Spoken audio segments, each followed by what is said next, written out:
بسم اللہ الرحمن الرحیم۔ فضائل صدقات میں سے قرآن پاک کی آیات اور اس کی تھوڑی سی تفسیر آپ کے سامنے رکھ رہا ہوں۔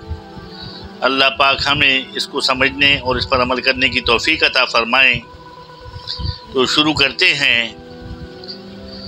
بسم اللہ الرحمن الرحیم قرآن پاک کی آیات ہے جس کا ترجمہ ہے: اے مسلمانوں، تم کامل نیکی کو حاصل نہ کر سکو گے یہاں تک کہ اس چیز کو خرچ نہ کرو جو تم کو خوب محبوب ہو۔ ایک دفعہ پھر سن لیجئے گا۔ اے مسلمانوں، تم کامل نیکی کو حاصل نہ کر سکو گے یہاں تک کہ اس چیز کو خرچ نہ کرو جو تم کو خوب محبوب ہو۔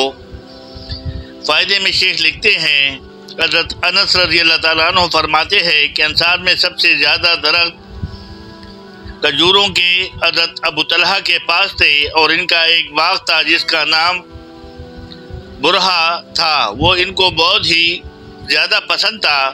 یہ باغ مسجد نبوی کے سامنے ہی تھا۔ حضور اقدس صلی اللہ علیہ وسلم اکثر اس باغ میں تشریف لے جاتے اور اس کا پانی نوش فرماتے، جو بہت ہی بہترین پانی تھا۔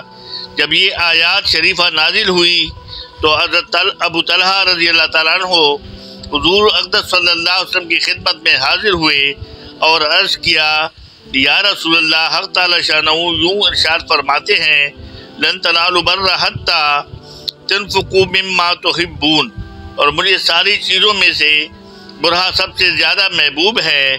میں اس کو اللہ کے لیے صدقہ کرتا ہوں اور اس کے اجر و ثواب کی اللہ سے امید رکھتا ہوں۔ آپ جہاں مناسب سمجھے اس کو خرچ فرما دے۔ حضور صلی اللہ علیہ وسلم نے ارشاد فرمایا: واہ واہ، بہت ہی نفع کا مال ہے، اور میں یہ مناسب سمجھتا ہوں کہ اس کو اپنے رشتہ داروں میں تقسیم کر دوں۔ ابو طلحہ رضی اللہ عنہ نے عرض کیا: بہتر ہے، اور اس کو اپنے چچا زاد بھائیوں اور دوسرے رشتہ داروں میں بانٹ دیا۔ میرے دوستوں بزرگوں، دیکھو صحابہ اکرام کس طرح قرآن پاک کی آیات جیسی نازل ہوتی تھی، چاہے وہ جہاد کے بارے میں ہو، کسی چیز کے بارے میں بھی ہو، اور نبی پاک صلی اللہ علیہ وسلم سے سنتے تھے تو فوراً اس پر عمل کرنے کی کوشش کرتے تھے، اس لیے اللہ پاک نے ان کے درجات بھی بلند کیے تھے۔ ایک اور حدیث میں ابو طلحہ نے عرض کیا: یا رسول اللہ، میرا باغ جو اتنی بڑی مالیت کا ہے وہ صدقہ ہے، اور میں اگر اس کی طاقت رکھتا کہ کسی کو اس کی خبر نہ ہو تو ایسا کرتا، مگر باغ ایسی چیز نہیں جو مخفی رہ سکے۔ حضرت ابن عمر رضی اللہ عنہ فرماتے ہیں، جب مجھے اس آیات شریفہ کا علم ہوا تو میں نے ان سب چیزوں میں غور کیا جو اللہ تعالیٰ شاہ نے مجھے عطا فرمائی تھی۔ میں نے دیکھا کہ سب میں مجھے سب سے زیادہ محبوب اپنی باندی مرجانہ ہے۔ میں نے کہا وہ اللہ کے واسطے آزاد ہے۔ اس کے بعد اگر میں اس چیز سے جس کو اللہ کے واسطے دے دیا ہو وہ دوبارہ نفع حاصل کرنا گوارا کرتا تو اسے باندی سے آزاد کر دینے سے کے بعد نکاح کر لیتا کہ وہ جائز تھا۔ اسے صدقہ میں کچھ کمی نہ ہوتی، لیکن چونکہ اس میں صورت صدقہ میں رجوع کی سی تھی، یہ مجھے گوارا نہ ہوا، اس لیے اس کا نکاح اپنے غلام حضرت نافع رحمۃ اللہ علیہ سے کر دیا۔ میرے دوستوں بزرگوں، آگے اور حدیثیں آ رہی ہیں۔ ایک اور حدیث میں ہے کہ حضرت ابن عمر رضی اللہ عنہ نماز پڑھ رہے تھے۔ تلاوت میں جب یہ اس آیات شریفہ پر گزر ہوا تو نماز ہی میں اشارے سے اپنی ایک باندی کو آزاد کر دیا۔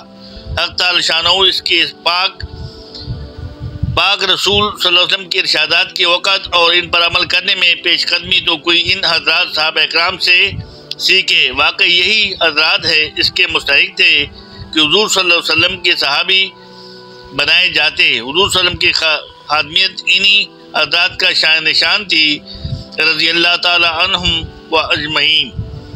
بس میرے دوستوں بزرگوں، کتنی زبردست باتیں آ رہی ہیں فضائل صدقات میں سے کہ کس طرح سے وہ اللہ پاک کے راستے میں مال خرچ کرتے تھے، اور پھر یہ آیات جب اتری اور نازل ہوئی اور جب بھی وہ اس کو پڑھتے اور جیسی یہ سامنے آتی تو یہ واقعات ہمارے صحابہ کرام کے جو ہم نے ابھی پڑھے ہیں کہ اپنا باغ جو بہترین باغ تھا مدینہ اور نبی مسجد نبوی کے بالکل قریب تھا، اور بہت ہی قیمتی باغ تھا، اللہ کے راستے میں وقف کر دیا۔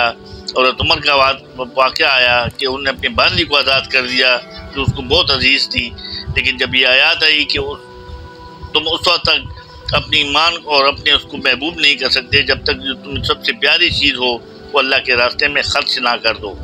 اللہ پاک ہمیں بھی ان صحابہ کرام کی نقش قدم پر چلنے اور جیسے ان حضرات نے قربانیاں دی ہے اور اپنے خواہشات کو دبا کر صدقات دیے ہیں، اللہ پاک ہمیں اس کی ذرا سی بھی توفیق عطا فرمائے۔ صدق اللہ مولانا العلی العظیم۔